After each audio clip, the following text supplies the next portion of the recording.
Ya, apa hikmah yang paling utama Nabi Muhammad SAW dijadikan ummi oleh Allah Subhanahu wa taala, tak punya kemampuan membaca, tak punya kemampuan menulis.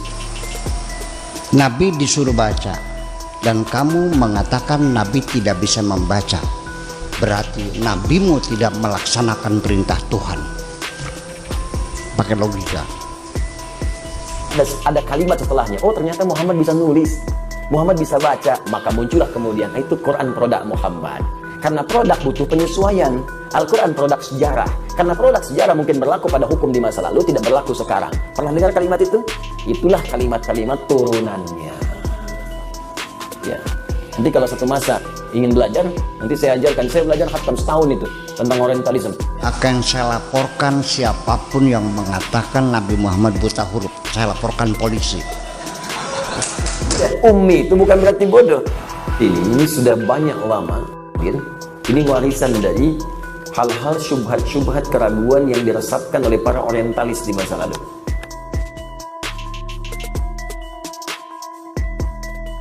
Sekarang saya nanya, ketika Nabi ada di Wahyura, ini kan hadis, Nabi lagi bertapa, datang malaikat Jibril terus Iqra. Ini kan si rawi menceritakan seperti teatrikal, seperti teater. Yang bercerita melihat Nabi bercerita, Jibrilnya datang pakai baju putih, sorban putih, bersih, kan begitu.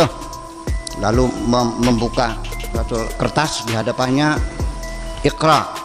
Lalu jawabnya, ini kan tidak menceritakan Nabi pada suatu hari ketika saya sedang khalwat, tiba-tiba saya, kan bukan Nabi yang cerita. Ini orang yang cerita, apa dia hadir di gua itu? Ini kan persoalan. Sudah, ini kita berpikir, pakai jubah, pakai sorban, jahitnya di mana?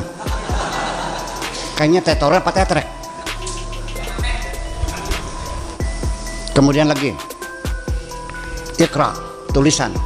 Quran itu turun berbentuk tulisan atau berbentuk kaulan? Gagal kan? Gagal kan? Waratil Quran inna sanulqi 'alaika qaulan tsaqila. Biar cerdas mikirnya. Enggak apa-apa lah, Rok. Iya, terlaporkan baris krim.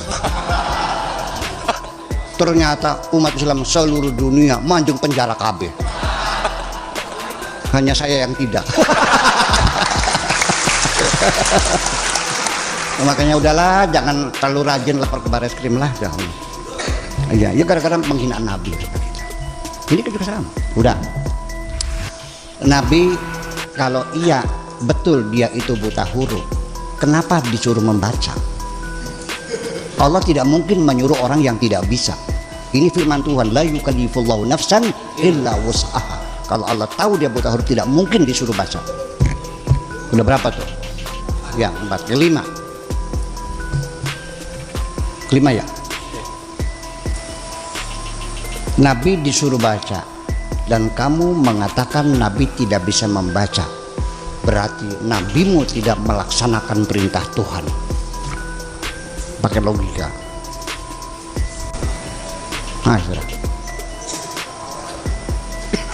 Nah, yang keenam,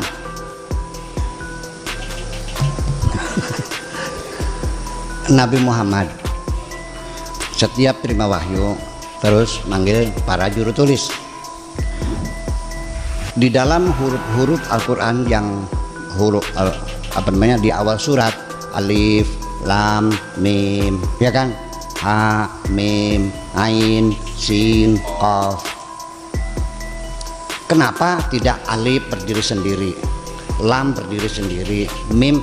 Kenapa alif dan mim? Kan lam namanya digandeng, ha, mim, misalkan. Terus ain, sin, qaf nyambung kan? Kenapa nggak digandeng semuanya? Lalu ada ro'a, ro, hamzah, alif bengkok. Ada lagi ro'a, alif, ro, alif, hamzah di atas, alif bengkok. Kenapa nggak pakai alif, pakai hamzah aja? Kenapa di surat Ibrahim tulisnya Abraham lengkap nggak ada ianya? Di surat yang lain pakai Ibrahim, pakai ada ianya. Apakah ini juru tulis ngarang sendiri sesuka-suka mereka atau atas petunjuk Rasul? Jadi bisa baca nggak dia? Pakai logika yang benar. Nah, ya, ya, sok. Lah ya Ian kan gimana sih? Ini gara-gara yang kamu baca Khulasan Nurul Yakin soalnya. Sudah, setelah itu turun ayat Quran. Kan yang pertama Iqra bismi rabbikal ladzi khalaq khalaqal insana min 'alaq iqra wa rabbukal akram alladzi 'allama bil qalam 'allamal insana ma lam ya'lam. Selesai. Kala innal insana la yatqa kan nanti kemudian. Nah, ketika turun kala innal insana, oh ini masuknya surat Al-Alaq setelah Alam Insana. Siapa yang nyuruh situ? Berarti bisa baca dong. Betul nggak? Terus lagi. Ketika itu banyak banget nih. Waktu Iqra bertulisan, tulisan Arab yang ada dalam kertasnya Jibril itu seperti apa tulisannya? Pakai khat ri'ah, pakai khat kufi,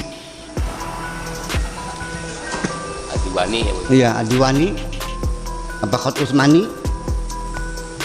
Dan harus tahu bahwa huruf Arab waktu itu baru ada 15 huruf, belum ada titik kok. Ba, ta, sa, ya, na sama gambar jukung. Ini jadi persoalan. Ya kan begitu. Jadi artinya bahwa nggak masuk akal.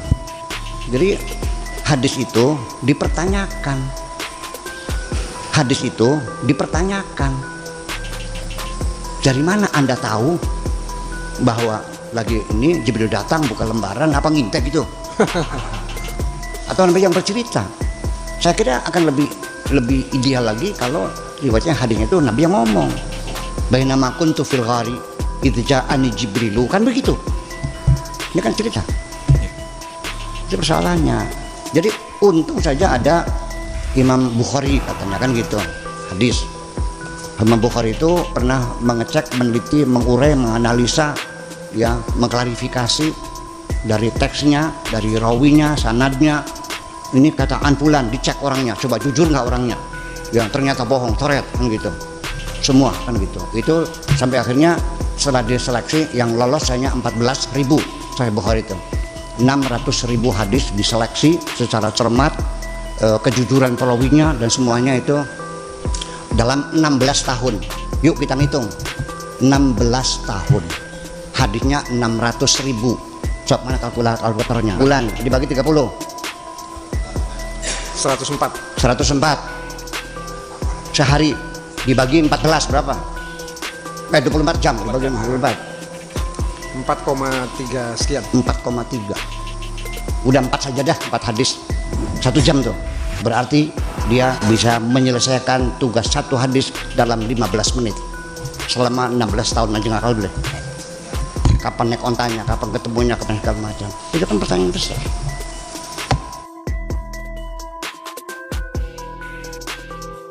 Atau apakah Ummi betul memiliki arti tidak bisa baca dan tulis atau tulisan? Jazakallah khair.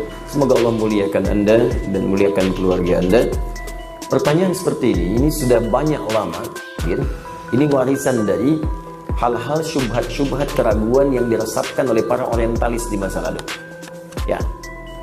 Pertanyaan ini, teman-teman sekalian, tidak pernah hadir bahkan dari musuh-musuh Islam sekalipun yang membenci Nabi SAW di awal masa kenabian. Dan mereka sepakat Muhammad SAW itu ummi.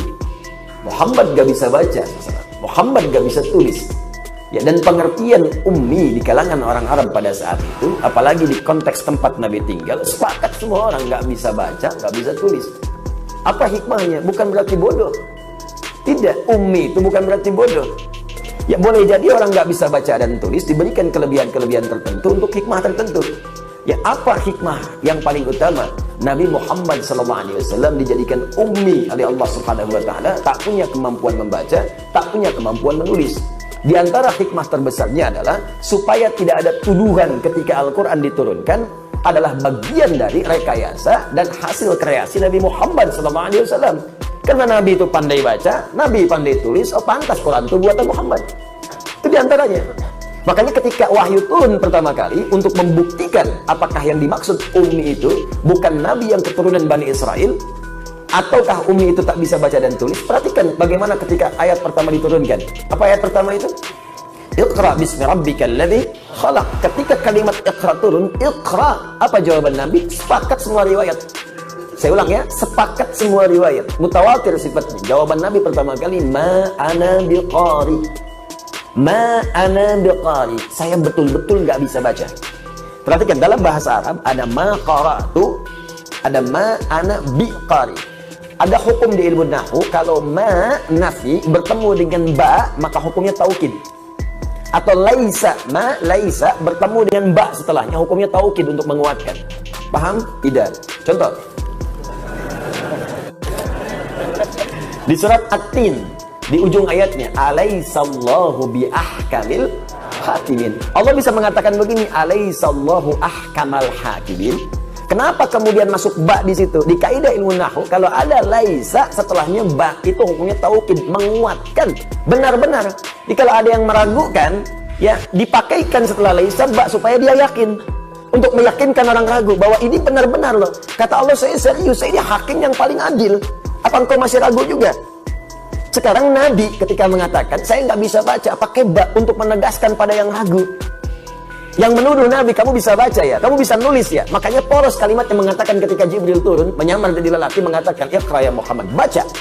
Kalimat Iqra sebelum disempurnakan, Iqra, ya kata malaikat Jibril, itu untuk memberikan kesan kepada kita semua. Nih, lihat nih, Muhammad bisa baca nggak? Bisa tulis nggak? Ummi atau bukan? Ya, maka apa jawab Nabi? Ma ana biqari. Saya betul-betul nggak bisa baca. Maka Nabi pun meyakinkan kepada kita semua, pada orang sekitarannya, saya betul-betul nggak bisa baca. Diulang oleh malaikat. Benar nggak nih? Iqra, sekali lagi. Jawabannya yang kedua sama, ma ana biqari, masih konsisten. Ketiga, Iqra, jawaban sama, ma ana biqari, masih konsisten. Kenapa sampai diulang 2 kali, sampai 3 kali? Untuk memastikan betul. Kalau jawaban sedikit berubah, tidak ada konsistensi di situ, berarti ada sesuatu yang harus dicurigai. Iqra, ma ana biqari. Iqra, ya sedikit sih bisanya. Iqra, ya baiklah saya baca. Nah, ada tidak konsisten di situ, inkonsistensi. Tapi ketika semua kalimatnya sama, ma ana biqari, ma ana biqari, ma ana biqari, ini menunjukkan benar-benar Nabi tidak bisa baca. Nabi ummi sifatnya, tidak bisa membaca. Karena itu kemudian turunlah kalimat lengkap sempurna. Iqra bismi rabbikal ladzi khalaq. Muhammad, baca. Ikuti bacaan ini yang akan saya bacakan, bukan karena engkau nggak bisa baca. Bukan karena engkau punya guru yang mengajarkan engkau membaca. Bukan karena engkau nggak pernah sekolah. Tapi bacakan itu, niatkan semua karena Allah yang menciptakan kamu saja begitu mudah. Apalagi membuat kamu bisa mengikuti bacaan. Niatkan karena Allah. Minta kepada Allah diberi kekuatan mengikuti bacaan. Membuat kamu saja, mencipta kamu begitu mudah. Ya, mencipta manusia itu kan luar biasa. Ya, kompleks unsur-unsurnya. Itu bagi Allah sangat mudah, apalagi menjadikan engkau bisa mengikuti bacaan, kata malaikat. Ya, Iqra bismi rabbikal ladzi khalaq. Khalaqal insana min 'alaq. Iqra wa rabbukal akram. Muhammad, baca karena Rabbu. Kenapa baca karena Rabbu? Guru itu mulia, sekolah itu mulia. Mulia dalam bahasa Arab karim, hebat. Al-ustadz karim, ustadzah karimah. Guru mulia, dosen mulia, ustadz mulia, kiai mulia. Allah lebih mulia. Jadi kalau yang mulia saja bisa mengajar, apalagi Allah yang lebih mulia, gampang menanamkan engkau pada dirimu untuk bisa mengikuti bacaan. Niatkan semua karena Allah. Nabi Muhammad orang paling takwa di muka bumi. Yang tahajudnya 1 rakaat sampai bengkak kakinya. Yang kalau sedekah tak tanggung-tanggung harta terbaik yang dikeluarkan. Lantas apa yang terjadi? Terjadilah percepatan pengetahuan. Bahkan ketika beliau kemudian setelah itu menerima wahyu, pengen cepat membacakan dengan lisannya. Sampai turun Quran surah ke-75 ayat 16 sampai 18. Tadinya pengen cepat dibacakan, cepat, berusaha sendiri. Kata Allah, jangan, kamu ini orang paling takwa. Karena paling takwa, Allah gak persulit. Turun kalimat, la tuharrik bihi lisanaka lita'jala bi. Inna 'alaina jam'ahu wa qur'ana. Fa idza qara'nahu fattabi' qur'ana. Muhammad, jangan cepat kau menggerakkan lisanmu supaya cepat hafal, dibacakan apa yang dibacakan ini. Ya cukup kamu ikuti bacaan saja. Ketika kamu ikuti bacaannya, aku tanamkan kemudian Al-Quran itu dalam jiwamu. Jadi baru dengar sekali, langsung hafal. Karena Allah yang menanamkan bacaan itu dalam jiwa. Nah, cuma kembali kepada awal tadi, bahwa Nabi disepakati dengan sejarah yang benar, berdasar dalil-dalil yang valid bahwa beliau itu ummi. Jadi kalau ada yang mengatakan ummi itu bukan itu, ummi itu sebetulnya bukan dari kalangan Bani Israel. Itu adalah racun pengantar untuk membuat kita ragu pada Al-Quran. Tidak akan selesai sampai di situ. Nanti ada kalimat setelahnya. Oh, ternyata Muhammad bisa nulis. Muhammad bisa baca, maka muncullah kemudian itu Quran produk Muhammad. Karena produk butuh penyesuaian. Al-Quran produk sejarah. Karena produk sejarah mungkin berlaku pada hukum di masa lalu, tidak berlaku sekarang. Pernah dengar kalimat itu? Itulah kalimat-kalimat turunannya. Ya. Nanti kalau satu masa ingin belajar, nanti saya ajarkan. Saya belajar khatam setahun itu tentang orientalisme. Ya, setahun dengan tokoh-tokohnya dan sebagainya. Dan saat belajar, kemudian tokohnya masih hidup, itu biasanya kampus langsung mengundang tokohnya supaya langsung dilihatkan. Di pelajaran kita kemarin, pekan lalu, nih orangnya yang bicara nih. Dan ternyata biasa-biasa aja, nggak pinter-pinter amat. Ya, pinteran si amat daripada dia. Selesaikan. Apa nih yang sering disoal oleh orientalis? Ya, misal nih. Oh, saya tidak bisa mengakui hadis Nabi karena baru muncul 200 tahun setelah Nabinya wafat. Misal, gitu kan? Misal. Nah, itu pernyataan bodoh yang keluar dari orang yang paling bodoh. Ya. Ya, gampang. Menjawabnya gampang. Kalau ada orang berkata begitu, katakan, saya pun tidak mengakui Anda sebagai manusia. Karena Anda baru muncul jutaan tahun setelah Nabi Adam wafat. Siapa Anda? Dia katakan, saya kan punya nasab. Ada bapak saya, ada ibu saya, kakek saya, nenek saya, sampai terhubung ke Nabi Adam. Hadis pun punya nasab, disebut dengan sanad. Makanya ada silsilah. Anda mendapat hadis, baca dari kitabnya Al-Bukhari, khairukum man ta'allama al-Qur'ana wa 'allama. Imam Al-Bukhari enggak ujug-ujug langsung ada hadis karena enggak pernah ketemu Nabi, maka diterima dari Hajjaj bin Minhal. Hajjaj bin Minhal menerima dari Syu'bah menerima dari Alqamah bin Marthad, Alqamah bin Marthad menerima dari Sa'ad bin Ubaidah, Sa'ad bin Ubaidah menerima dari Utsman bin Affan dan Ali bin Abi Thalib. Keduanya menerima dari Rasulullah SAW semasa itu. Namanya sanad, Joni. Betul.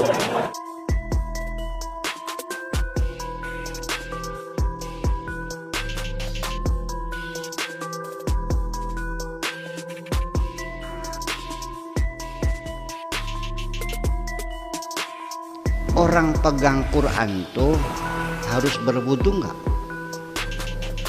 Harus suci nggak? Saya mau nanya, para sahabat juru tulis Al-Quran ketika dipanggil Rasul, tulis datang. Ketika mereka suruh nulis Al-Quran, mereka wudu dulu nggak? Nggak kan? Iya kan? Sudah paham? Cermati dan perlu dipahami bahwasanya yang dilarang adalah memegang mushaf tanpa wudu. Bagaimana Anda membuktikan pegang mushaf harus berwudu dulu? Cari dalilnya. Sampai botak nggak bakal ada.